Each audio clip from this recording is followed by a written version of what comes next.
শুভ দুপুর ছোট্ট বন্ধুরা, আমি তোমাদের আজ আমার লেখা একটা কবিতা শোনাচ্ছি। কবিতার নাম রং দিয়েছি দেওয়ালে। তোমার গায়ের রঙে দেওয়াল রাঙাবো আগুনের আলোয়, আমার মনের ঘর উঠবে ঝলমলিয়ে।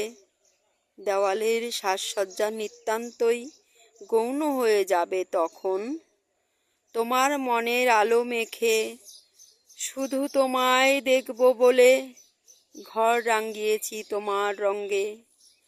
তোমার হাসি, তোমার কান্না, রাগ অনুরাগে, তোমার ভালোবাসা ভরা বিশাল হৃদয়ের ছোঁয়ায় রং আর রং নেই, তুমি হয়ে মিশে আছো আমার ভালোবাসার সংসার মন্দিরে।